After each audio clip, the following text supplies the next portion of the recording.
Bonjour à tous, je suis Guillaume Lalu et je suis ravi de vous retrouver dans ce nouvel épisode de Course Épique. Course Épique, c'est le podcast Running et Trail qui vous fait vivre dans chaque épisode une histoire de course hors du commun. Athlète émérite, coureur confirmé ou anonyme passionné, quand la légende d'une course et la destinée d'un coureur se rencontrent, c'est dans Course Épique qu'elle se raconte. Course Épique, c'est un nouvel épisode chaque mercredi, mais c'est également chaque lundi matin un extrait de l'épisode à venir pour bien démarrer la semaine ensemble. Nous avons donc rendez-vous 2 fois par semaine. Et si vous souhaitez suivre notre actualité au jour le jour ou découvrir les coulisses du podcast, je vous donne rendez-vous sur notre compte Instagram courseepique.podcast. J'ai le plaisir de recevoir dans ce nouvel épisode Hervé Matou, iconique journaliste sportif et présentateur du Canal Football Club depuis 15 ans. Le 5 novembre dernier, Hervé a pris le départ de son tout premier marathon, et pas n'importe lequel, le marathon de New York. Appliqué dans sa préparation, mais contraint par un agenda complexe, Hervé s'est présenté sur la ligne de départ de son premier marathon avec une grande détermination, lui qui n'avait alors jamais couru plus de 10 km en compétition jusqu'ici. Son objectif est simple, aller au terme de ce marathon de New York, qu'importe le chrono. Il va faire preuve d'une volonté à toute épreuve pour se donner la chance d'aller au bout de son objectif. Mais je ne vous en dis pas plus. Hervé va vous raconter tout ça bien mieux que moi. Bienvenue dans notre nouvel épisode de Course Épique, Ligne de champion. Bonjour Hervé. Bonjour. Je suis ravi de te recevoir dans ce nouvel épisode de Course Épique. On enregistre cet épisode le mercredi 6 décembre, donc avant toute chose, je te souhaite un joyeux moisiversaire. Oui, exactement. et un deux moisiversaire du marathon. D'ailleurs, je me suis rendu compte que ça fait 2 mois pile, à une journée près en tout cas, que j'ai à la fois couru le marathon et donc fait mon anniversaire le même jour. T'es sûr que c'est pas un mois? Attends, un mois. Mais oui, c'est quasiment, t'as célébré ton anniversaire en ayant la médaille de finisher. Mais oui, je suis quoi, putain. Double moisiversaire. Double. Figure-toi que le 6 décembre, je suis sûr que tu le sais, c'est la date à laquelle la sonde américaine New Horizons est sortie de son hibernation de 1873 jours. J'y ai pensé ce matin en me levant, je me suis dit, tu te rends compte quand même. Oui, on y pense assez régulièrement. Et donc sur 9 ans de voyage, cette sonde elle a passé 5 ans en sommeil, elle a hiberné. Est-ce que toi, hiberner, c'est l'envie que tu as eue à la conclusion de ton marathon de New York? C'est la première chose que tu as envie de faire? Hiberner, je ne sais pas, mais j'ai dit à mon entourage, à mes coachs qui étaient là, mais plus jamais ça. Et ils m'ont dit, t'inquiète pas, c'est normal. Tout le monde dit ça, et généralement, et ça va changer, ça va revenir. J'attends que ça revienne. Pour l'instant, ça revient doucement, vraiment très doucement, mais c'est vrai que c'est la première idée que je me suis dit. Je me suis dit, bon, je suis content, je l'ai fait, mais je pense pas être capable de me réinfliger ça. Ouais. Le plus jamais, ouais, il est un peu plus long que d'habitude. Je savais pas qu'on pouvait mettre en veille des sondes spatiales comme ça, là, c'est pas mal, hein, c'est confortable, ouais. C'est pour préserver un peu les circuits, etc. Comme ça, on est sûr qu'elles arrivent à bon port. Hervé, on va démarrer cette interview avec une classique question d'ouverture. Est-ce que tu pourrais te présenter, mais tu ne peux pas me parler de sport? Qu'est-ce qu'on peut dire de toi? Il y a plein de choses. Dire que je suis journaliste, parce que le fait que je travaille dans le sport, j'ai prononcé le mot, est finalement presque un détail. J'ai toujours considéré que le sport était une matière journalistique comme une autre, donc je suis journaliste depuis de trop nombreuses années, trop nombreuses parce que je suis vieux du coup, et que j'ai un an de plus depuis 1 mois, comme tu l'as signalé. Voilà, je suis un père de famille, je suis quelqu'un qui suis bien sûr passionné par le sport, mais pas seulement, qui s'intéresse à plein de choses à côté. J'ai jamais été un total obsédé exclusif, on va dire, du sport. Je parle beaucoup de sport, pour quelqu'un qui ne sait pas en parler. Si là, tu as une soirée devant toi ou un week-end, qu'est-ce que tu vas avoir envie de faire si tu es justement à distance du sport? Ça va être quoi ton plus grand plaisir? À distance du sport, ça va être franchement de voir des gens que j'aime, passer du temps, aller au cinéma. Voilà, ça peut prendre plein de formes, profiter des enfants aussi. Enfin voilà, je suis quelqu'un d'assez tranquille finalement. Ouais, pas de clubbing jusqu'à 5h du mat. Non, pas du tout. Non. Alors, encore moins aujourd'hui, mais même jeune, c'était pas trop le truc qui me faisait triper. Merci Hervé. Je te propose de faire un premier saut dans le temps et de revenir à ton enfance et à ton adolescence. Est-ce que tu peux nous dire quelle place tenait le sport dans ta vie à l'époque? Et puis nous parler notamment de Paul, qui n'était pas un copain de classe, mais qui était plutôt un blason et puis le cadre de ton activité de cœur d'alors. Ouais, le Pôle. Le Pôle, c'était le club de foot, c'est ça, je vois que tu es bien informé, dans lequel j'ai commencé le foot comme plein de petits garçons à 5-6 ans ou 6 ans, enfin je sais pas exactement. J'étais dans la banlieue parisienne, mes parents étaient fonctionnaires, donc j'habitais Longjumeau, et donc j'ai signé au Pôle, au postillon olympique longjumellois, emporté par la vague verte de stéphanoise qui a amené plein d'enfants vers le foot à l'époque. J'étais donc dans une famille, j'avais un grand frère qui s'était essayé au foot, mais manifestement c'était pas son truc, et lui c'était plus la musique. Et donc la passion du foot m'est tombée dessus assez jeune, hein, et j'avoue qu'elle est devenue un peu obsessionnelle. J'étais vraiment à fond dans le foot, tout en continuant. Donc le sport, j'étais pas dans une famille de sportifs énormes, mais pas du tout contre non plus. C'est-à-dire que mon père a tout de suite accompagné ce goût pour le foot, est devenu assez vite dirigeant dans le club de foot dans lequel j'étais. Mais dans ma famille, on faisait en sorte d'être ouvert à plein de choses, et c'est peut-être pour ça aussi que je suis aujourd'hui assez ouvert à la diversité. C'est qu'on pouvait aller de temps en temps au Parc des Princes voir un match du PSG. C'était pas le PSG de l'époque, hein, le stade était à peu près vide et il jouait les maintien en gros.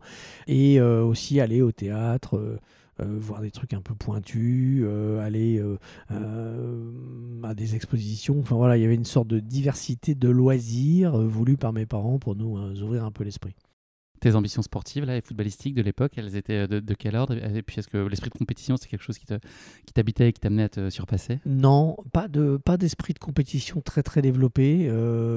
Par atavisme familial, je pense. Mon père était vraiment dans un discours très, on va dire, social. Non, faut pas écraser les autres. La compétition, c'est pas bien, etc. Donc je pense que j'ai découvert au fil du temps et de mon métier, j'étais beaucoup au contact de la haute compétition. Donc je comprends les ressorts de la haute compétition. J'ai beaucoup échangé avec des grands athlètes, des grands sportifs. Donc tout ça a fait que je me suis détaché de ces valeurs qu'on m'avait inculquées. Mais malgré tout, c'est sûr que ça fait pas de moi quelqu'un qui aime la souffrance, qui veut absolument faire une perf, battre son record, etc. Non, on m'a pas donné ça petit. Donc ça, c'est pas quelque chose qui m'a vraiment nourri, on va dire. Donc le sport, alors malgré tout, comme tout gamin qui commence le foot, moi j'avais envie d'être Ivan Kurkovic, hein, j'étais gardien, le gardien des Verts des années 70, c'était mon idole. Et bien sûr que quand tu commences le foot, que tu es petit, tu te rêves footballeur. Mais c'est quelque chose qui m'a aussi quitté assez vite. Je ne fais pas partie des journalistes de sport qui sont des footballeurs frustrés. Il y en a plein hein, qui se disent, qui sont encore fascinés par les joueurs, etc. J'ai de l'admiration pour ce qu'ils font, mais moi, mon envie de faire autre chose, elle est venue assez vite, et j'ai assez vite compris que je ne serais pas professionnel. Donc voilà, je ne suis pas un footballeur contrarié, on va dire. Quel accueil t'as réservé à la course à pied? On sait que dans le cadre scolaire, quand on est petit, ça peut être forcément pas très réjouissant, là, les crosses du collège ou les tours de piste. Est-ce que tu vivais ça comme une punition, ou est-ce que tu trouvais ton compte et c'était le moyen de te dépenser? Déjà, le sport à l'école, dans les années 70-80, c'est rien. C'est-à-dire qu'en fait, aujourd'hui, on critique, on dit il n'y a pas assez de sport à l'école, etc. Je vois mes enfants, le sport qu'ils ont fait ou qu'ils continuent à faire pour ceux qui sont encore scolarisés. C'est hallucinant le nombre d'heures qu'ils font par rapport à nous. C'est-à-dire que nous, en primaire, il n'y avait pas d'intervenant extérieur. Tu faisais du sport si l'instit décidait que tu faisais du sport, c'est-à-dire, franchement, dans mes souvenirs, 2 à 3 fois par an. Donc, rien. Donc, autant dire que la course et au collège, alors, il y avait les heures réglementaires. Franchement, j'ai plutôt de souvenirs de frustration, de séances qui commencent jamais, où on fait rien, on fait un match de handball qui dure 5 minutes et on remballe tout. Enfin voilà, vraiment, j'ai très peu de souvenirs de sport vraiment efficace à l'école. Donc, la course à pied, pour revenir à ta question, c'était plus dans le cadre du foot, la préparation. Et à l'époque encore, on était un peu sur, on commence par les tours de terrain. Hein, on fait 10 tours de terrain et on commence la séance pour jouer au foot. Quoi. Il n'y avait pas encore de physique avec ballon où finalement tu cours sans t'en rendre compte. Donc j'avoue que je suis resté sur l'idée que courir c'était chiant, c'est un truc qu'on faisait avant de faire du sport pour s'amuser. Quoi. Pas assez ludique. Pas assez ludique. Et donc quand je me suis mis un peu à la course à pied, c'était bien après, adulte, où je me suis dit, c'est vrai que c'est un moyen assez simple de faire du sport, pratique, qui ne demande pas de temps, pas de devoir chercher quelqu'un, etc. C'est comme ça que j'ai eu ma première vague de running. C'était plutôt un choix de raison que de cœur, alors, c'est ça? Ouais. Enfin, en tout cas, pour des raisons logistiques et Oui, praticité. clairement, oui. Je me suis jamais dit qu'est-ce que c'est super d'aller courir. Tout. Alors là aussi, c'est un petit peu comme le retour de flamme post-marathon. On m'a dit tu verras, tu vas courir et au bout d'un moment, ça va devenir indispensable à ta vie. Tu vas te lever le matin, tu auras des envies. Franchement, jamais. Jamais ça ne m'est arrivé de me dire qu'est-ce que j'ai envie de courir aujourd'hui. Ça me manque. Voilà. Non, au contraire, quand je l'ai fait, ça a toujours été dire bon. Il faut que je le fasse. Et une fois que c'était fait, c'était quand même pas mal. Enfin, c'est surtout bien que ce soit fini et que ce soit passé et que j'ai la satisfaction de l'avoir fait. Pour que tu comprennes, voilà, et pour que les gens qui nous écoutent comprennent qu'ils écoutent là un podcast de quelqu'un certainement dont qu'ils n'ont pas l'habitude d'entendre. J'imagine que tu as plein d'invités qui sont des fans, des passionnés de run, de courir, etc. Moi non. J'ai fait le marathon, mais je suis pas vraiment dans un rapport de passionnel avec le fait de courir. Tu as participé à ta première course, en tout cas de ce que j'ai pu en voir, en 2017. C'était les 10 km de l'équipe, c'est ça? Mieux informé que moi, parce que j'aurais été incapable de te donner cette information. 1h, 5 minutes et 54 secondes sur ces 10 km. Ouais. C'est pas terrible, mais bon. Attends, finir une course, c'est ce qu'il faut viser, de toute façon. Comment est-ce que tu t'es fait embrigader dans cette course? Est-ce que c'est pas ton initiative? Visiblement, c'est pas forcément toi qui as poussé pour ça. Je t'avoue que je me souviens plus trop. Ça te faisait marrer, en tout cas, l'idée d'aller faire une course? En fait, ce qui s'est passé, c'est que j'habitais à Nogent-sur-Marne et sous mes fenêtres, il y avait le départ d'une course chaque année, qui est peut-être pas dans le palmarès que tu as retrouvé, parce que je crois que j'ai fait mieux que le temps que tu m'as annoncé là sur. Tu as fait mieux après, en tout cas, dans un autre kilomètre, une heure. Ouais, voilà. Et en fait, chaque année, c'était un peu le spectacle. Il y avait vraiment la foule et le départ, la pile devant chez moi, avec le côté un peu kermesse, la musique et tout. Et donc, moi qui courais un peu, je me suis dit, bon, un jour, il faudra que je la fasse, cette course, quoi. Et donc, c'est plutôt ça qui m'a motivé, dans mon souvenir, en tout cas, de faire la course devant chez moi, qui part devant chez moi et qui arrive, pas tout à fait devant chez moi, mais pas loin. Et donc, c'est comme ça que j'ai eu envie de m'inscrire à une course, entre guillemets, officielle. Tu as réitéré donc quelques mois après, en octobre. Donc 1h et 49 minutes, c'était encore un 10 km. 1h et 49 minutes Pardon, non, 49 secondes. Ah ouais. Oh, tu m'as fait peur. La boulette. Donc ouais, c'était finalement plus l'ensemble, tout le décorum autour de la course et l'émulation qui faisait envie. Ouais, voilà. La dimension collective, elle est importante, elle est assez au cœur de ce qu'on va vivre aujourd'hui avec ton marathon de New York. C'est aussi un projet que tu prends plaisir à partager dans les courses, peut-être même dans les entraînements. Le collectif, il joue aussi beaucoup. Bien sûr. Déjà, le jour J, le jour de la course, il y a un côté, malgré tout, kermesse, fête du village. Alors, fête du village, quand c'est New York, c'est un grand village. Mais c'est vrai que oui, il y a ce côté-là. Et puis, là, pour le coup, dans la préparation, j'avoue qu'avec la Team Orange, j'ai découvert le côté collectif de la préparation, le côté émulation. On était tous de niveaux différents. Il y a peu de sports en fait qui te permettent de préparer un même événement avec des gens de niveaux tout différents. Moi, j'étais le moins performant du groupe, mais malgré tout, j'y ai trouvé ma place. Et le fait que tout le monde soit solidaire, que tout le monde se prépare. Voilà, si tu fais un tournoi de tennis, si tu es d'un niveau national et que tu as à peine joué au tennis, tu vas pas faire le même tournoi. Enfin, tu vas éventuellement... quand ton copain va commencer, toi, tu seras éliminé depuis longtemps. Et alors là, c'est un peu pareil. C'est-à-dire, quand ils sont arrivés, moi, j'avais pas démarré. Question de sas. Mais il y a quand même une dimension collective dans la préparation. Après, dans la course, non, parce que chacun court à son rythme. Et assez vite, tu te retrouves seul. Enfin, seul. Tu n'es jamais seul sur le marathon de New York, mais en tout cas, esselé dans ton équipe. Quelle place elle a tenu ensuite la course à pied là, depuis 2017 et ses premières expériences en compétition? Est-ce qu'elle a été présente un peu de façon très aléatoire ou tu maintenais quand même un niveau d'entraînement assez régulier, de petites sorties Non, ça a été cyclique. Je pense que j'ai eu une période, là, donc tu m'apprends que c'était en 2017, j'aurais pas été capable de te donner la date, qui a dû durer peut-être 1 an ou 2, je crois. Et ensuite, j'ai dû arrêter, passer à autre chose. Et voilà. Et je suis revenu à la course via la Team Orange Running qui m'a proposé de rejoindre ses rangs. Et donc, je m'y suis remis. C'est aujourd'hui là, le sport le plus compatible avec toi, ton activité, ton agenda très chargé, perso, boulot? C'est ce qui est le plus simple pour toi? c'est le plus fluide, effectivement. Alors, je fais aussi un peu de tennis. J'essaie de faire de la salle, mais ça, c'est plutôt dans le cadre de la préparation, justement, des événements, là, du marathon. C'est beaucoup plus compliqué de se motiver pour ça, non? Pour moi, c'est hyper difficile. Alors, on a la chance d'être accompagné, d'avoir un coach et tout, donc c'est plus simple quand même. Mais en tout cas, oui, la course, c'est quand on a un calendrier compliqué, c'est effectivement la chose la plus simple.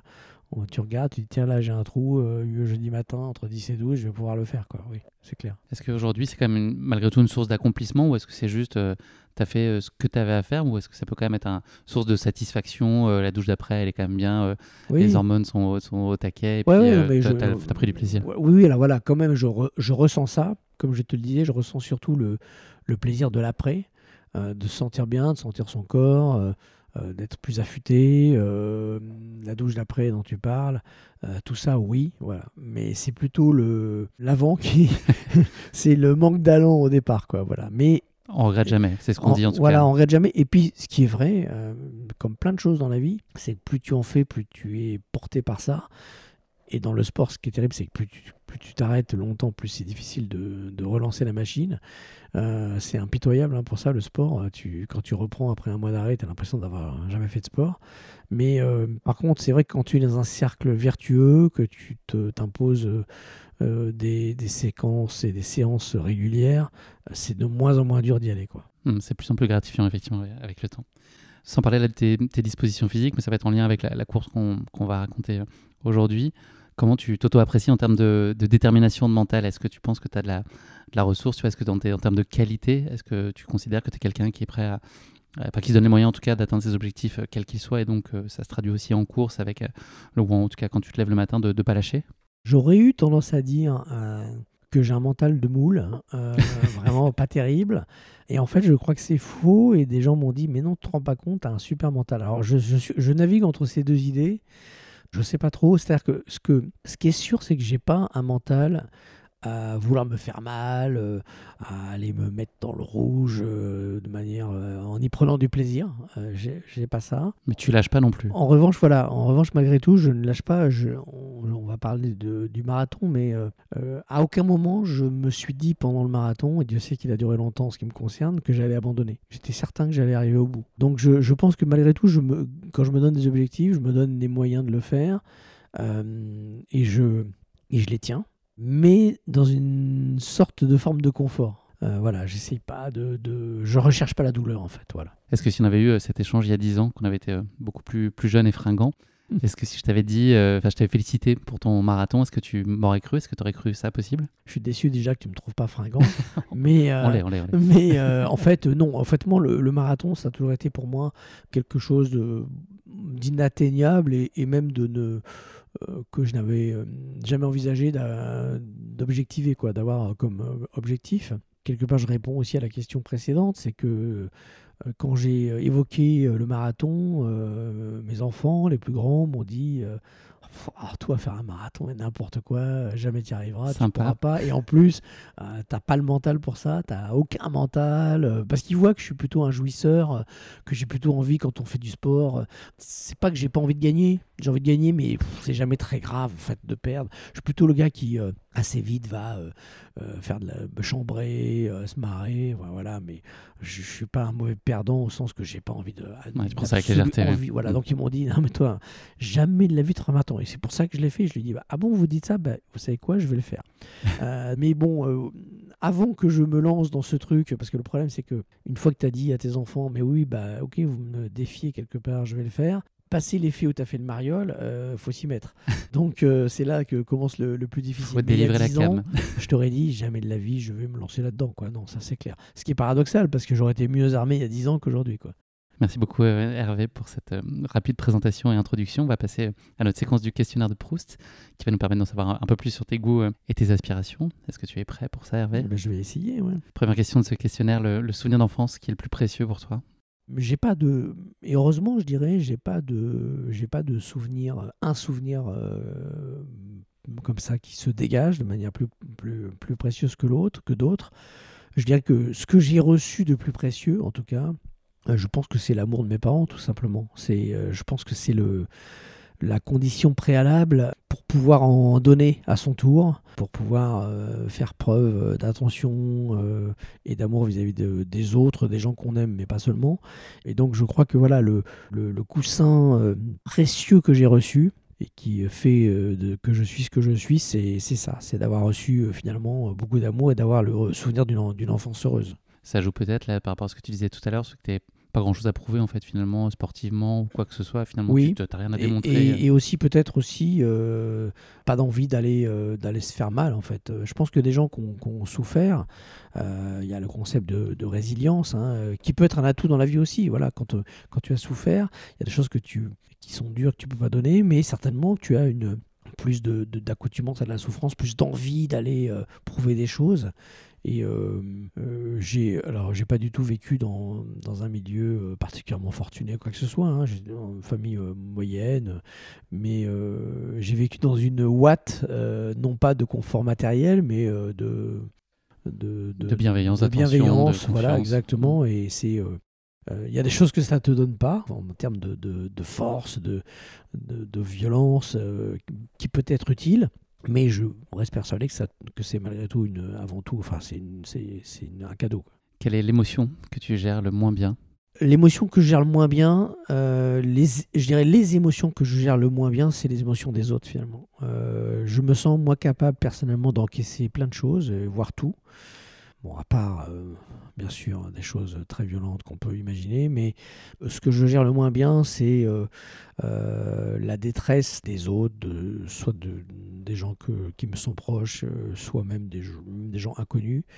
Je pense que je me mets assez facilement en empathie et ça m'est très difficile de résister à ça, y compris d'ailleurs, même les émotions de joie des autres me touchent très vite. Pour répondre à ta question, c'est vraiment ça que je gère le moins bien, c'est le spectacle des émotions me touchant des autres. Ouais.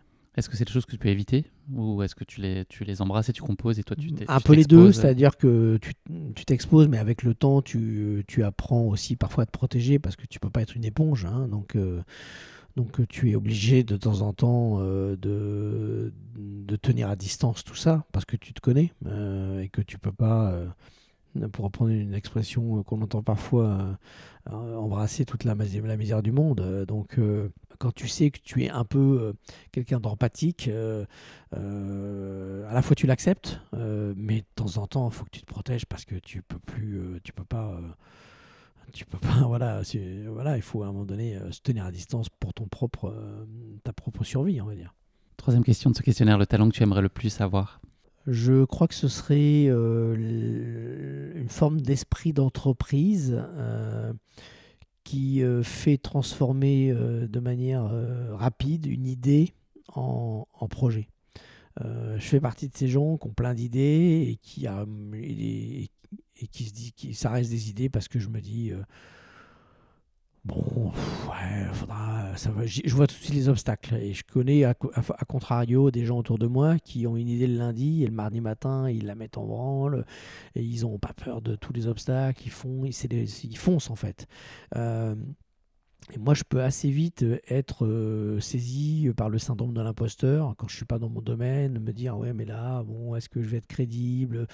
Voilà, je vois assez vite ces obstacles. J'ai pas cette espèce d'esprit d'initiative d'entreprise qui te rend imperméable à ce sentiment d'imposture. Tu parlais de résilience tout à l'heure aussi. Effectivement, quand tu es entrepreneur, c'est prendre des coups et avancer quotidiennement, quoi. En gros, ça se passe jamais comme prévu. Ouais, certainement. Le moment qui a changé ta vie pour toujours, il y en a probablement plein. Ouais, alors en fait, je suis pas je crois pas trop à la théorie du moment. Alors ça peut être vrai pour certaines personnes, hein. Il y a parfois une rencontre qui fait basculer une vie, un moment, mais globalement, je crois que c'est assez rare. Il y a un film, je sais pas si tu l'as vu, Les tourbillons de la vie, J'ai pas vu. qui montre en fait deux vies parallèles de deux personnes, de héros que tu suis. Puis il y a plein de petits moments clés comme ça où, en fonction de leurs décisions, à l'instant T, leur vie va prendre une direction ou une autre, et tu vis toute leur vie en fait possible, l'option A, l'option B, ensuite au carrefour d'une autre vie, l'option A, l'option B, et tu te rends compte que les deux mêmes personnes, juste sur des toutes petites décisions de vie ou des hasards de vie. Tu rentres dans une boutique, tu croises quelqu'un, tu arrives 5 minutes plus tard, tu ne le croises pas, ont des vies totalement différentes. Et je crois beaucoup à ça, au fait que la vie est faite de plein de carrefours, parfois de décisions, parfois totalement aléatoires, et qui font que ta vie prend une direction ou une autre. Je donne juste un exemple. Mes parents, donc j'ai grandi en région parisienne, mais mes parents ensuite ont été nommés à Clermont. Donc on a déménagé, j'avais 11 ans à Clermont. Ils pouvaient également être nommés à Albi. Ils ont fait le choix de Clermont, c'était Clermont ou Albi, en gros la région de ma mère ou la région de mon père. Et si ils avaient pris Albi, eh ben, ma vie aurait été totalement différente. J'aurais pas fait ma vie avec la même femme, mes enfants n'auraient pas été mes enfants, mais en même temps, si mes parents ne s'étaient pas rencontrés, donc en fait, je pense que le moment qui a vraiment changé ma vie, c'est le moment où mon père a rencontré ma mère. Sinon, je serais pas là à te répondre. Donc voilà, ce sera ma réponse. Mais sinon, voilà, je pense que la vie est faite de multitudes de possibilités. Je ne crois pas spécialement au destin. Je crois pas. Il y a des moments clés dans la vie, effectivement, où il ne faut pas se rater, où c'est un virage important. Si tu le rates, ça ne veut pas dire que tu es dans le décor définitivement. Ça veut dire que ça va prendre plus de temps ou que finalement, tu vas prendre une autre direction. Je crois plutôt à ça. Tu nourris des regrets? Ça t'arrive de questionner ou d'être nostalgique ou de dire justement le et si? Non, pas trop. Je trouve que la vie a été généreuse avec moi et c'est pour ça aussi que je pense que quand on a reçu, il faut donner et rendre. Mais des regrets, des regrets ponctuels peut-être en réfléchissant, mais globalement non. Merci beaucoup Hervé d'être prêté à cet exercice. Je vais présenter très brièvement la course épique qui nous intéresse aujourd'hui, donc le marathon de New York. Cette course, elle revêt une dimension incontestablement mythique pour de nombreux coureurs. Son tracé au cœur de Big Apple et la ferveur incroyable qu'il suscite avec plus de 2 millions de personnes sur le bord de la route font de lui un marathon évidemment hors du commun. C'est une course où les champions olympiques côtoient les amateurs passionnés, même si on regardait ça, ils sont déjà en train de prendre la douche. Alors oui, c'est clair. Nous, on est sur la ligne de départ, je m'inclus dans le amateur passionné. Cette course, elle transcende les frontières, elle unit les coureurs de tous horizons dans une célébration de l'endurance humaine et puis du dépassement de soi. Je pense qu'on voit une grande variété de coureurs en fauteuil roulant, enfin voilà, avec plein de difficultés. C'est la représentation de la diversité par excellence, comme peut être la course à pied de manière générale. C'est aussi une plateforme philanthropique, puisqu'il y a de nombreux coureurs qui choisissent de lever des fonds pour des causes caritatives, unissant ainsi l'esprit sportif à l'impact social. Donc c'est une opportunité unique de courir pour quelque chose qui est plus grand que soi, c'est important aussi. On l'a dit tout à l'heure, je crois, plus de 50 000 coureurs participent chaque année au Marathon de New York, donc le premier week-end de novembre pour l'anniversaire d'Hervé Matou. Un succès incroyable lorsqu'on sait que 127 coureurs seulement ont pris le départ, dont seulement une femme, lors de la première édition en 1970, où il y a eu 55 finishers. Je pense que vous étiez un peu plus cette année. À l'origine, le Marathon de New York était parcouru intégralement dans Central Park. Chaque dossard coûtait alors $1. C'est un temps lointain aussi. Le départ est donné désormais à Staten Island et débute par la traversée du Verrazzano Narrows Bridge, dont tu vas nous parler. Le tracé parcourt les 5 arrondissements de New York, Staten Island, Brooklyn, le Queens, Manhattan, une rapide incursion dans le Bronx, avant un retour sur Manhattan et une arrivée, si tout se passe comme prévu, à Central Park.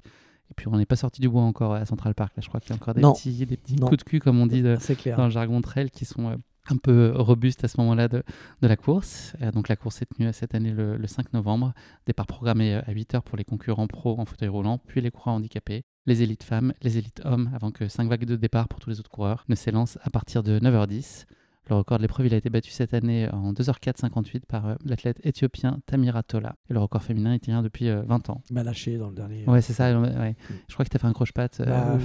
C'est vraiment pas l'esprit du tout du marathon. On n'est pas fiers de toi, Tamira. Hervé, j'ai oublié des choses ou pas? Est-ce que tu penses que voilà, il y a l'ambiance, je ne vais pas trop parler, mais c'est quand même une ambiance de dingue. On va en parler, bien sûr. C'est le moment qui pique un peu de notre échange. Tout se passait très bien jusqu'à maintenant. J'ai une question qui pique pour toi. Elle va être en lien avec le marathon de New York. Je fais des trucs assez tirés par les cheveux de manière générale, mais là, on est plutôt droit par rapport à la course dont on va parler. Il y a une fanfare particulière sur ce marathon de New York qui s'appelle la Bishop Loughlin High School de Brooklyn, qui joue en boucle la même chanson du premier au 50 millième coureur. Donc ils sont en boucle, là, ils sont en mode repeat pendant, je crois, c'est à peu près 3 heures le temps que tout le monde passe, comme ils sont plutôt au début. Donc je vais te demander quelle est la chanson qu'interprète cet orchestre. C'est composé de 200 musiciens et qui joue en boucle et qui est une chanson plutôt entraînante, inspirée d'un film. Est-ce que tu as une idée de quel film ça pourrait être? Alors, pour être honnête, je n'en ai aucune idée. Pourtant, je suis censé être lucide si tu me dis que c'était au début, mais je n'ai absolument pas remarqué cette fanfare. Il y a tellement de musique, tellement de fanfares. J'en ai vu effectivement des concerts improvisés, mais je n'ai pas repéré particulièrement celui-ci parce que je n'étais pas au courant de cette anecdote. Je vois bien ta technique pour m'obliger à chanter a cappella le morceau, je le vois bien. Tadadam, tadadam. Ah ouais. Rocky. D'accord. C'est le thème de Rocky. Je ne sais pas si je l'ai... Il y a un tel cocktail de musique qu'on entend quand on court à New York que Ça m'a T'étais échappé. trop dans l'effort, Ça m'a t'étais échappé. concentré. Ouais, exactement. En même temps, c'est une sacrée preuve d'endurance aussi hein, pour de souffler dans les trombones là, pendant 3 heures. Je pense qu'à la Si fin, tu ils me doivent dis avoir qu'ils font besoin ça pendant d'un 3 heures, et puis en plus, une là, petite pause ravito. exactement le même thème, ça doit être dur, hein, c'est clair. Écoute, Hervé, ça n'est malheureusement pas la bonne réponse. J'entends Non, ici les cris je de commence mal. désespoir Je de commence nos mal. auditeurs. Je te propose qu'on parle de ta course épique qui, elle, t'es allé comme un gant et sur laquelle tu as tenu à pas jeter l'éponge. Franchement, félicitations. Cette décision, donc, elle est née donc, d'une forme de défiance familiale. Tu l'as Ouais. dit tout à l'heure, ça t'a piqué au vif. C'était combien de temps avant? Est-ce que c'était encore réaliste de pouvoir se projeter sur le marathon en termes de préparation? Ça l'était, oui. Je me souviens un peu exactement, mais ça devait être aux alentours du mois de février-mars. Sachant que on m'avait dit que le temps minimal, c'était 3 mois possible. Donc, entre le moment où j'ai dit que j'allais le faire et le moment où je me suis mis, j'ai même laissé un peu de temps. Voilà, j'ai commencé tardivement, quoi. J'ai dû commencer peut-être en mai ou juin. Ce qui me faisait peur un peu, c'était l'été, parce que j'avais pas trop envie de passer mon été à courir, même si c'est ce que j'ai fait finalement. Mais je crois que j'ai commencé fin juin, vraiment ma préparation, entre guillemets. Encore une fois, un peu minimal. Je cherchais pas de performance. Mon but, c'était d'arriver à finir, ce qui pour moi était déjà une performance. C'en est une. Et c'est vrai que quand Dorian, donc mon coach, m'a dit, Dorian Louvet, oui. m'a dit combien tu peux faire de séances de run par semaine. Je préfère que tu me dises peu, mais que tu les fasses plutôt que beaucoup. Il n'a pas été déçu de la réponse. J'ai réfléchi, je dis 2. Il me dit ah bon seulement? Je dis oui, écoute. Ouais. Et encore 2, je te dis 2. Là, quand je te le lis, je vois vraiment pas comment je vais faire. Et donc, il m'a dit, ok, mais 2, c'est vraiment, tu peux pas faire moins. J'ai dit, ok, tu m'as demandé mon max. Mon max, c'est ton minimum, manifestement, mais ça sera mon max. Et j'ai réussi à tenir mes 2. Alors, ça m'est arrivé de en faire qu'une et du coup de compenser en faisant 3 la semaine d'après, etc. Mais voilà, je suis parti sur 2 séances, pas plus. Ton premier marathon, ça ne pouvait être que New York? Non, puisqu'au départ, j'étais parti pour que ce soit le marathon pour tous, qui sera mon deuxième, normalement, à Paris. Mais j'avoue que c'est aussi pour ça que j'ai dit oui. C'est parce que je me suis dit, quand on m'a proposé de participer à ce marathon de New York, je me suis dit, tu peux pas refuser New York, c'est pas possible. Pour être honnête, parce que tu m'as posé la question, est-ce que tu avais déjà envisagé un marathon? Oui, enfin non, mais oui. C'est-à-dire que je m'étais dit un jour quand même, ça doit être sympa de préparer le marathon de New York et de faire New York. Et quand j'ai découvert il y a quelques années l'Equiden, je me suis dit ce serait sympa qu'il y ait un Equiden à New York. Ça permettrait d'avoir le même trip que préparer le marathon de New York, mais sans les efforts nécessaires pour le marathon. Donc je me suis dit, si tu m'avais dit un jour t'en feras qu'un dans ta vie, je t'aurais dit oui, si c'est possible, je préférerais que ce soit New York. Je t'avoue que avec tout le respect que j'ai pour, je dirais une ville tout à fait au hasard à Orléans, si tu m'avais dit prépare le marathon d'Orléans, je suis pas sûr que j'aurais pu trouver l'énergie nécessaire pour le faire, quoi. Sur quelle séance de préparation tu traînais le plus les pieds? J'imagine qu'il t'a préparé un petit cocktail de fractionné, des petites sorties longues. C'était un cocktail, c'était un cocktail assez simple, fractionné en début de semaine et linéaire en fin de semaine. Le fractionné, ce que j'aime bien, c'est que ça fait un peu de diversité, c'est-à-dire que tu découvres ton programme et au moins ça te change un peu que de courir comme ça, quoi. Donc après, quand j'ai commencé à souffrir sur le fractionné, je me suis dit que je préférais le linéaire. Mais ensuite, quand les linéaires sont devenus très longs, je préférais le fractionner parce que c'était plus court. Donc voilà, ça a un peu bougé en fonction des mois. Là, tu nous as parlé de ton rapport à la course de manière générale, le fait que ce n'était pas nécessairement un plaisir. Est-ce que là, par la force des choses, ça l'est devenu dans cette logique de préparation? Est-ce que le fait que ce soit au service d'un accomplissement et d'une réalisation qui était la course, ça a pu apaiser cette dimension un peu contraignante, ou ça n'a pas trop changé la donne? Pas plus que ça. Ouais. C'est-à-dire que exactement la même chose, c'est-à-dire plaisir de voir que je souffre moins, plaisir de voir que j'avance et plaisir d'en avoir terminé quand j'en ai terminé. Mais encore une fois, je suis jamais arrivé au stade où je me suis dit ouais, génial, aujourd'hui je vais me lever à 7h du mat pour aller courir, quoi. Non, ça non. Quel niveau de confiance tu avais à l'issue de ta préparation? Est-ce que tu avais l'impression d'avoir les armes, d'avoir fait ce que tu pouvais faire à la hauteur de tes disponibilités, ou est-ce qu'il y avait quand même une part d'inconnu en disant qu'il y avait un risque? Si, il y avait une grosse part d'inconnu. C'est pour ça que je dis que mon objectif était de le terminer. Je n'en avais pas du tout la certitude, puisque dans ma préparation, comme j'ai commencé un peu tardivement, je suis monté en gamme et à un moment donné, je suis arrivé à un stade où il fallait que je redescende parce qu'on commençait à s'approcher.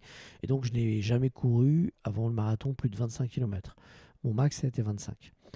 Donc, ils avaient beau me dire, c'est bon, tu as fait 25, t'inquiète pas, tu pourras faire 42. Je suis pas très bon en maths, mais je vois la différence entre 25 et 42. Et je leur disais, vous êtes sûr moi, j'en suis pas certain, quoi. Voilà. Et c'est vrai que quand je me suis lancé, le jour J, et la nuit, et la veille, etc., je me jetais dans une inconnue totale. Il y a un côté un peu Odyssée, d'ailleurs. Hein. Tu te dis, je vais vivre des trucs, j'en ai aucune idée de ce que je vais vivre. Ça se trouve, je vais exploser complètement. Ça se trouve, c'était aussi dans mon esprit, je vais avoir une bonne surprise. Je veux dire, finalement, c'est pas si dur que ça. Je spoil, réponse non. Mais en fait, voilà. Ça pas un côté grisant, cette part d'inconnu aussi, de ne pas savoir justement, c'est pas ça qui porte. Si, je suis d'accord. Je suis d'accord qu'il y avait ce côté, à nos âges avancés, c'est rare qu'on se lance dans un truc totalement inconnu. On se dise, je vais pas du tout savoir ce que je vais vivre. Là, il y a une petite part grisante. Ouais. Est-ce que tu as pu ressentir la peur de décevoir ou de te décevoir avant d'y aller, ou c'était pas Non, du tout parce que je mettais pas d'enjeu là-dessus. Encore une fois, je suis... enfin, non et oui, parce que non, mais c'est vrai qu'au bout d'un moment, quand j'ai vu que ça prenait, qu'il y a plein de gens qui me suivaient dans mon entourage au sens large. Mon équipe à Canal m'a dit parce que je faisais pas l'émission, je me suis fait remplacer, ils ont hâte de suivre toute la journée. Ma femme, mes enfants, tous qui m'ont dit on va faire l'application, on va tu. Putain, vraiment, je me suis dit, tous ces gens qui me suivent, si je me rate et que j'abandonne au 20e, c'est la honte. Donc oui, ça m'a quand même un peu poussé. Pendant la course, j'ai quand même beaucoup pensé aux gens qui avaient les yeux rivés sur un petit point qu'avançait sur une application, quand même. Ça y est, Hervé, tu t'en es pas rendu compte, mais on est aux États-Unis. Combien de temps avant t'es arrivé sur place? C'était vraiment en flux très tendu? Ouais, un petit peu. Je suis arrivé le jeudi pour un marathon le dimanche. Tu sens tout de suite que la ville vibre autour de cet événement? T'es pris par ça? Oui, mais en même temps, New York, c'est tellement immense, il y a tellement de choses que même si c'est un événement important que tu retrouves dans la ville, il y a aussi plein d'endroits où c'est pas le cas. Donc, tu peux assez facilement t'extraire de ça. C'est une ville que tu connaissais bien? Oui, bien. J'y suis allé quand même 4-5 fois dans ma vie, donc c'était pas une découverte. Il n'y avait pas en plus le côté, le choc que tu prends quand tu découvres cette ville. Comment s'est passée la nuit précédente? Est-ce que tu as eu un sommeil agité? Une nuit très courte? Ça a tergiversé un petit peu? Une nuit très courte parce que départ à 5h15 du matin. Heureusement, bonne surprise, découverte le jour J, la veille, donc, que les États-Unis changent d'heure ce jour-là. Nickel. Une semaine après la France. Et donc, on va gagner 1 heure de sommeil. Bonne surprise. Donc ça, c'est une très bonne surprise. Je m'attendais... un peu comme toujours, quand tu te lèves très tôt sur un événement, tu as un peu peur de ne pas te réveiller, etc. Je m'attendais à passer une mauvaise nuit. Non, j'ai passé une nuit courte mais bonne. Couché assez tôt. Je ne te dis pas que je me suis endormi facilement, mais j'ai dormi 5 heures, 5-6 heures, ce qui me suffit pour être en forme. Ça a été une petite expédition ensuite là pour aller le sas de départ? Ouais, oui. Il est quand même tôt, ça pique un peu. On marche dans la rue pour rejoindre l'endroit de la navette et avec la peur de la rater. On est dans un bus et là, c'est un long transfert qui dure une bonne heure et quart ou 1h30 pour aller jusqu'à Staten Island. Le jour se lève, c'est assez beau, le jour se lève, tu as une vue sur Manhattan que tu quittes en fait, et tu t'éloignes, et plus tu t'éloignes, plus tu vois Manhattan de loin, et tu te dis, non, le problème c'est que je reviens à pied. C'est quoi, ça m'a fait penser à un truc, la première fois où j'ai fait un saut en parachute, quand l'avion part, tu te dis, l'avion monte, et quand il va se reposer, je ne serai plus dedans. Ce qui est quand même assez rare dans la vie quand tu prends un avion, tu vois. Et ben là, c'est le même truc. Je me suis dit, on quitte la ville, on fait des kilomètres, et je reviens pas dans le bus. Donc, c'est un peu la même sensation. On est dans le sas de départ. C'est le moment du pourquoi ou c'est le moment du enfin? T'as envie d'y aller là? Un peu les deux. Non, pas du pourquoi, du enfin plutôt. Effectivement, on est dans une longue attente. Alors moi, particulièrement longue parce que j'avais un sas de départ très tardif. Petite erreur tactique, j'ai été trop franc, j'ai donné le temps que moi je pensais que j'allais faire entre 6 et 7 heures. Donc quand tu dis ça, on te fout dans le sas des nuls sur la fin. Et je me suis rendu compte 2 jours avant que c'était une bêtise. Parce que déjà, j'étais pas tout à fait seul. J'avais Amandine Petit qui était dans le même sas que moi, mais tous les autres partaient bien avant. Et puis j'ai commencé à faire les calculs. Je me suis dit, attends, mais si tu mets 7 heures, il fera nuit. 2, ton fils, mon fils était venu, il fait ses études à Montréal, donc il était venu en voisin, il sera déjà reparti parce qu'il a un vol le soir, donc je le verrai pas.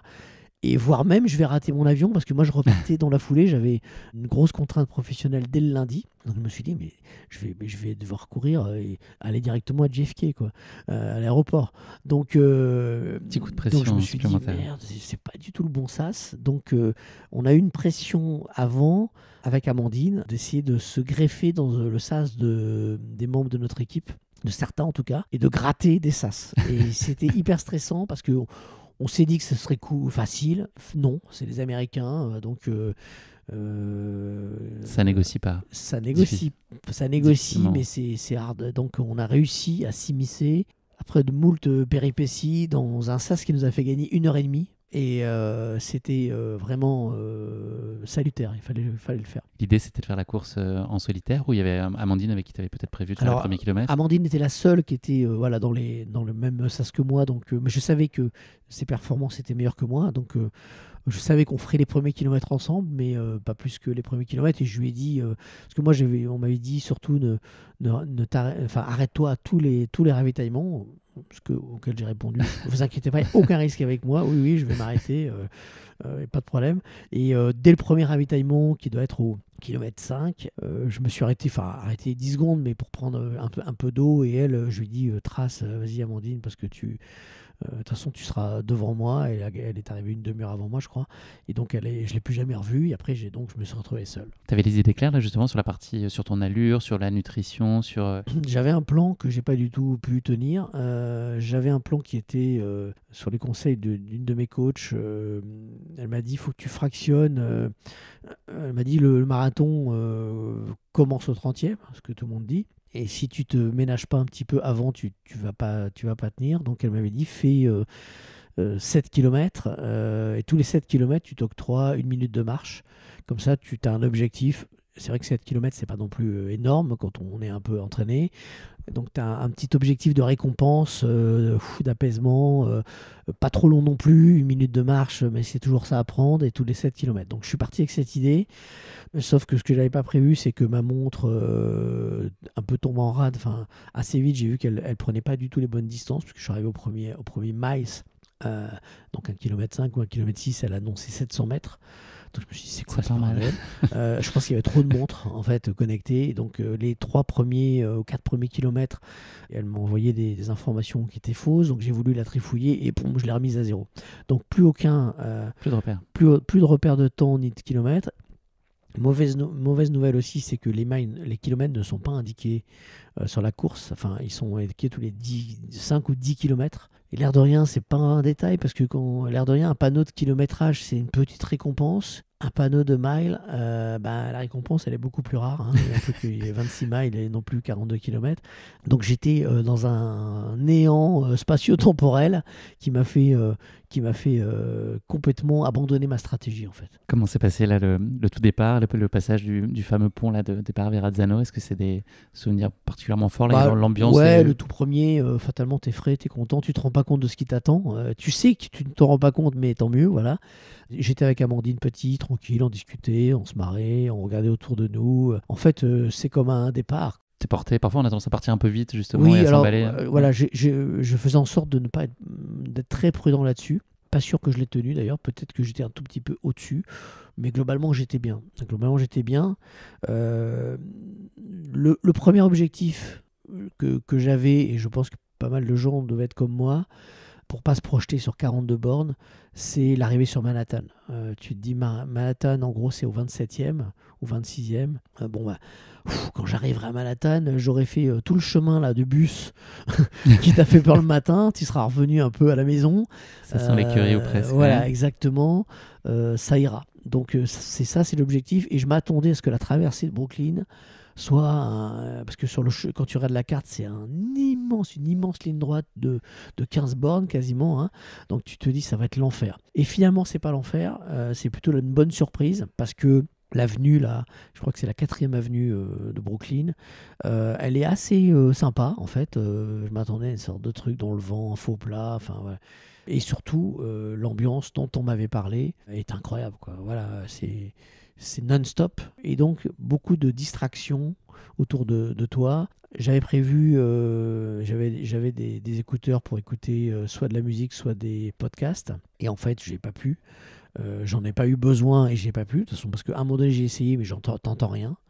Et honnêtement, on a beau te le dire, c'est 42 km. Sur les 42 km, t'en as 39, c'est le Tour de France, quoi. C'est le Tour de France avec des gens qui hurlent autour de toi et beaucoup de lectures, des panneaux. C'est un peu la culture anglo-saxonne, des panneaux avec des messages. Bah, ça te fait de la lecture, tu vois, avec des vannes. Alors certaines pas très drôles, mais d'autres assez drôles.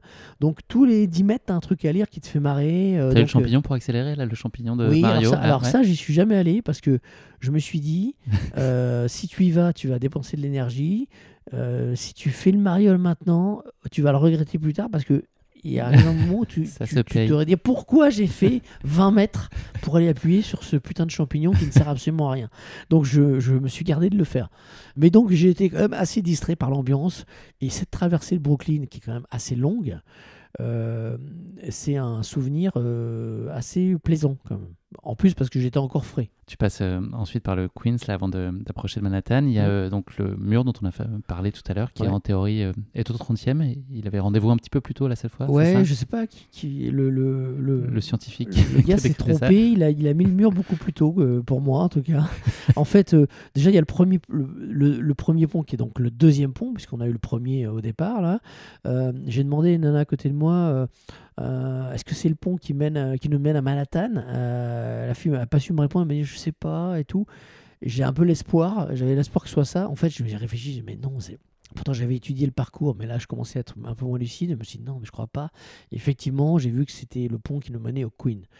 Le Queen, le passage au Queen, c'est assez court quand même. Donc voilà, là tu commences à te dire vivement qu'on arrive sur Manhattan. Et donc voilà, ce passage sur le Queens, c'est marrant parce que les gens disent welcome in the Queens et tout. Enfin, les gars t'accueillent dans leur borough. T'es quand même content de laisser Brooklyn derrière toi parce que c'est quand même le parcours le plus long de ton chemin.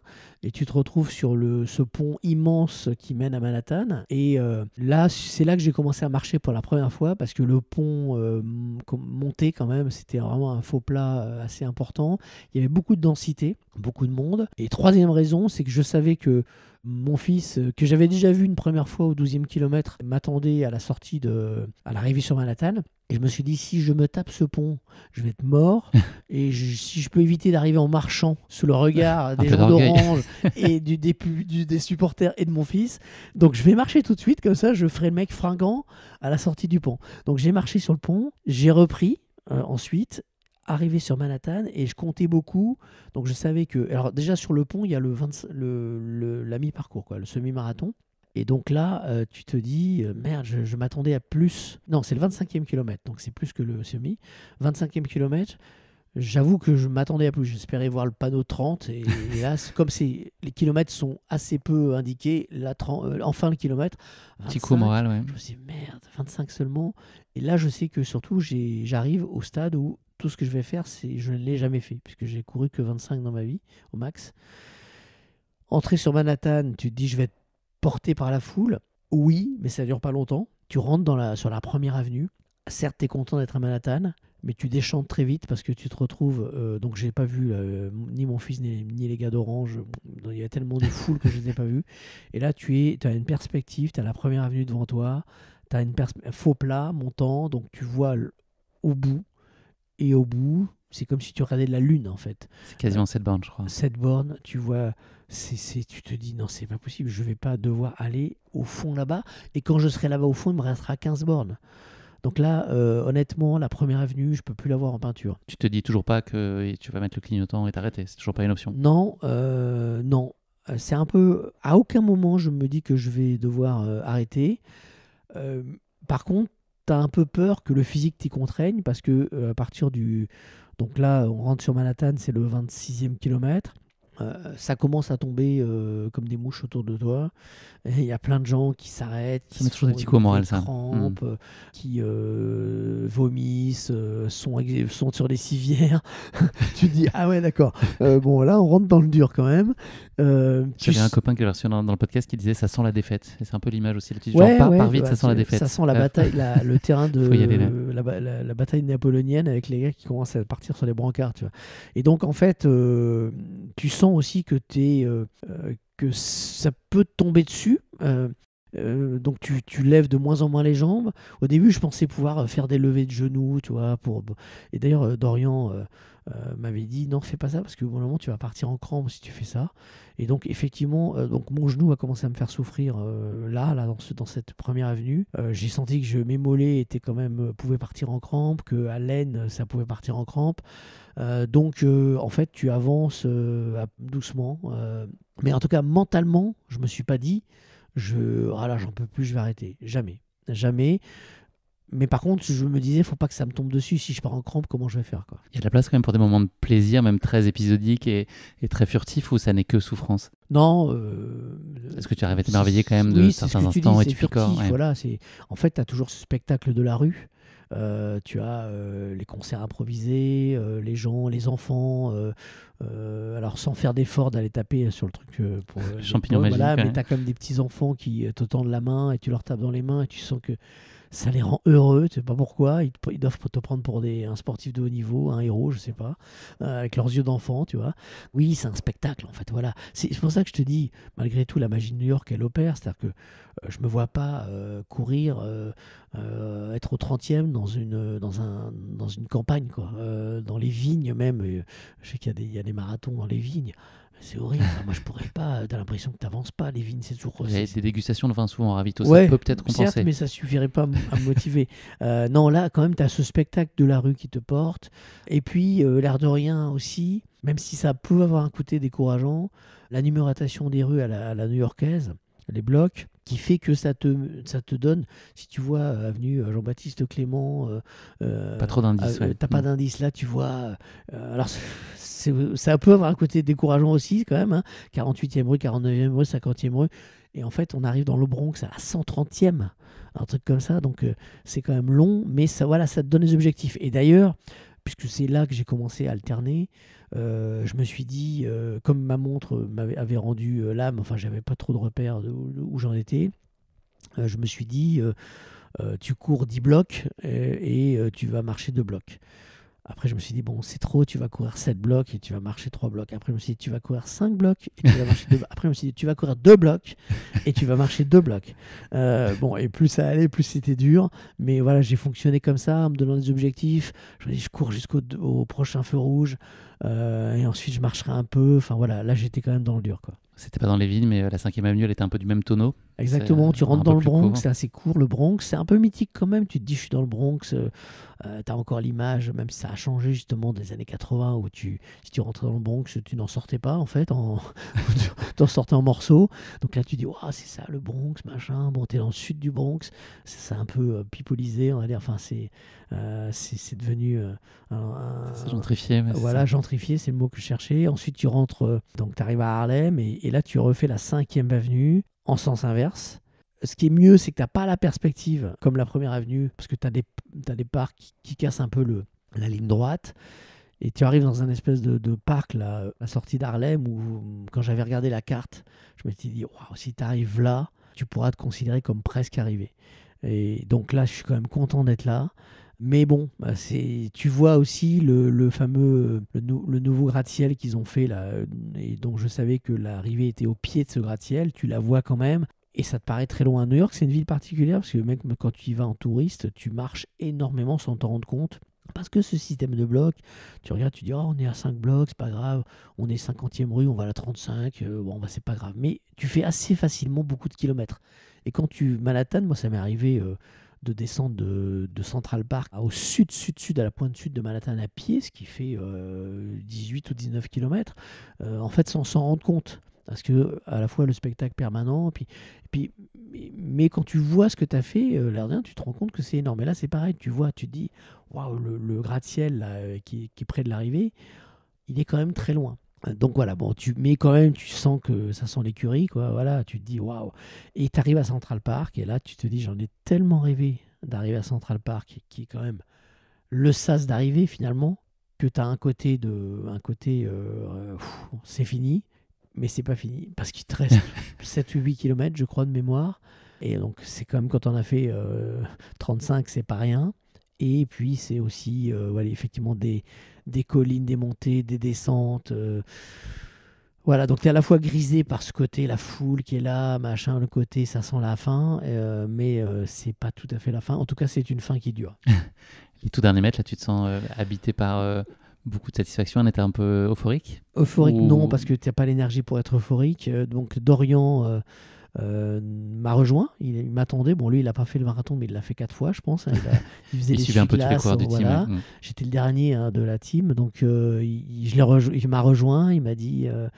il a cru me donner le moral, il m'a tué en fait, parce que pour moi dans ma tête, j'arrivais là, je pensais qu'il restait 5 minutes, il me dit allez, t'inquiète pas, c'est fini, dans 30 minutes t'es arrivé, je fais what 30 minutes Non, pour moi j'étais à 5, donc il m'a tué. Je lui ai dit que je pouvais pas courir jusqu'à la fin, qu'il fallait que j'alterne, il m'a dit ok, pas de problème, mais il m'a poussé à courir plus que je ne l'aurais fait seul. Et finalement, sans le savoir, parce que j'avais pas de repère de temps, il m'a permis d'être sous les 6 heures. Donc, c'est ça, sous les... Ouais, je me trompe pas, 5h58 avec 43 secondes. Putain, ouais. Donc, en fait, sans le savoir, il m'a poussé un peu. En fait, honnêtement, euphorique, je dirais pas ça. Satisfait, soulagé. Satisfait, soulagé. Enfin, tu te dis, tu l'as tellement rêvé cette ligne d'arrivée. J'étais allé la visiter 3 jours avant parce que tu peux aller. On a fait une séance d'entraînement dans Central Park et donc tu vois ce finish là et tu te dis, waouh, quand je passerai là, putain, je serai trop content. Donc tu sais que la récompense est proche. Et voilà, et quand tu es arrivé, c'est trop bon que ce soit fini. Or, ce n'est pas fini. Puisqu'il faut ensuite, tu as tout le SAS, ils te font retraverser Central Park. Et ensuite, il faut retourner. Moi, je suis retourné à l'hôtel. Il se trouve que j'ai fait 15 km à pied d'ailleurs. 15 bornes pour rentrer à l'hôtel. Ce qui finalement a constitué un décrassage qui m'a été utile. Mais bon, sur le moment, quand même, tu trouves le temps long. Mais ouais, c'est pas grave. Enfin, dans ta tête, tu as quand même fini, quoi. C'est quoi la première chose dont tu as eu envie une fois la ligne franchie? Un lit, une douche, un massage. Une glace? Un massage. Ouais, un massage sportif. et l'équipe avait bien fait les choses. Je savais que si je rentrais à temps, ils m'attendaient. Et c'est ce que j'ai eu, juste parce qu'il fallait que je rentre. Et j'ai mis quand même 1h30, je crois, pour rentrer à pied. Et surtout, je me projetais le soir dans l'avion au moment où je serai assis et que ce sera terminé, que je pourrais enfin... Ça n'a pas dû être drôle les jambes dans l'avion, là, les jambes pliées? Écoute, plutôt bonne surprise. C'est lundi au bureau, alors les courbatures, c'est ça? Non. Même pas? Mais non. Ah, mais t'es fait pour ça. J'ai surpris tout le monde, et moi-même d'ailleurs. Quand je suis arrivé à l'aéroport de New York, je suis sorti du taxi, là j'ai marché. Je pense que les gens me voyant savaient que j'avais fait le marathon. Et une fois dans l'avion, je me suis dit le réveil le matin va être horrible. Pas tant que ça, franchement bien. Je suis allé bosser directement, je suis parti de l'aéroport, j'avais un tournage, j'étais bien. Ils m'ont dit, non, c'est le surlendemain, donc demain tu vas être... Et le surlendemain, j'étais bien. Enfin, j'étais comme quand j'avais fait 15 bornes, quoi. J'ai eu aucune courbature. Et c'est pour ça que je disais, en réfléchissant, en discutant un petit peu avec des spécialistes, ils m'ont dit certainement que c'est la marche de 15 bornes que j'ai fait dans la foulée des 42 qui a fait office de décrassage et qui m'a valu de ne pas avoir plus que ça de courbature. Vous avez fait la fierté donc de Dodo, puisque vous avez fait carton plein, toute la team Orange Running. Là, tout le monde est revenu avec sa médaille de finisher. Il y a eu aussi des situations un peu compliquées. Je crois que Marine l'orphelin est très mal au genou. Ça a été assez compliqué pour elle, chacun a eu des problèmes. Certains, ça a été des problèmes intestinaux. Marine a souffert aussi. Claude-Henri Durier, donc d'Orange aussi. Eric Abidal, pourtant qui est un sportif de haut niveau et qui est affûté, a explosé dans la deuxième moitié. Chacun a découvert, pour ceux qui faisaient ça pour la première fois, diverses difficultés. Mais effectivement, du coup, rétrospectivement, j'aurais pas aimé être le cancre de l'équipe. Enfin, j'ai été le cancre en matière de temps, mais au moins, j'ai pas fait honte. Vous avez tous fini, c'est ça l'essentiel. C'était ton objectif, tu l'as atteint. Est-ce que ce marathon de New York, il a été à la hauteur de ce que tu imaginais? Oui, voire plus. En termes d'ambiance, plus. On en avait beaucoup parlé, mais franchement, en entendre parler, le vivre, c'est différent. Je ne m'attendais pas à autant. Je me suis dit que dans les rues de Manhattan, tout ça, il y aurait du monde, mais c'est tout le temps. Tout le temps. Donc, grosse ambiance, et je ne pensais pas pouvoir courir près de 6 heures sans écouter de musique, sans rien, et sans en ressentir le besoin, tellement il y avait de l'ambiance et du spectacle. Et en matière de souffrance, comme je te le disais, à un moment donné, j'avais l'espoir d'avoir une bonne surprise, de me dire ah bah finalement c'est pas si dur que ça, et non en fait. Donc il a atteint aussi ce que j'attendais finalement. C'est quand même très dur, c'est quand même très long. Est-ce que tu changerais quelque chose sur ton marathon? Dans la phase amont, dans la course en elle-même? Je changerais déjà mon pronostic pour avoir un meilleur sas et ne pas stresser avant de devoir me m'immiscer dans un sas qui n'est pas le mien, etc.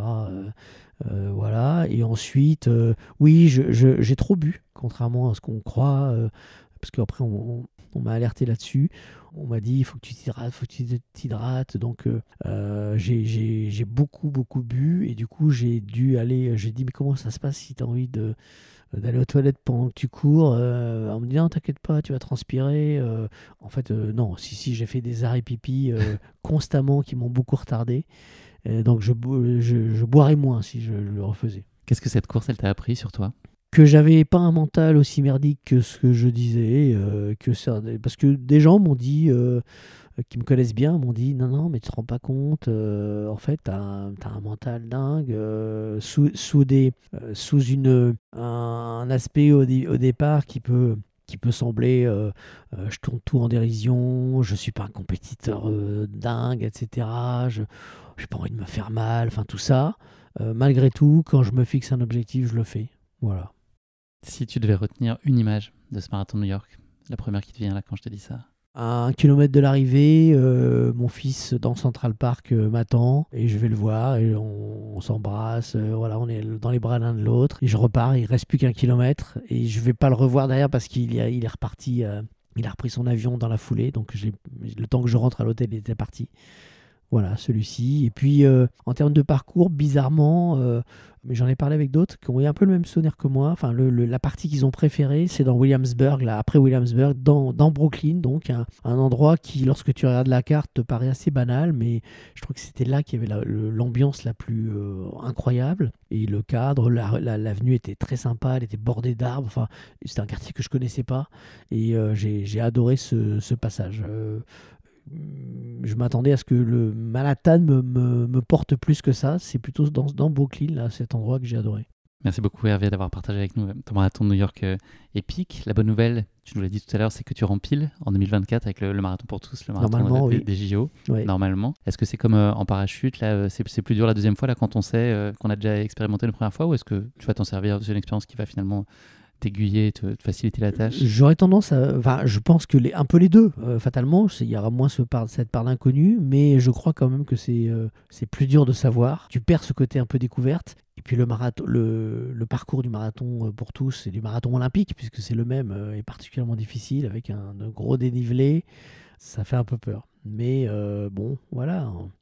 Peut-être moins d'enjeu, entre guillemets, de se dire je sais que je l'ai fait, donc que je suis capable, a priori, de le refaire. À plus long terme, est-ce qu'il y a un défi sportif qui te fait envie, alors qui pourrait être de cette nature-là, mais peut-être en famille avec les tiens, ou est-ce qu'il y a un rêve absolu que tu aimerais réaliser, une expédition, un projet, enfin...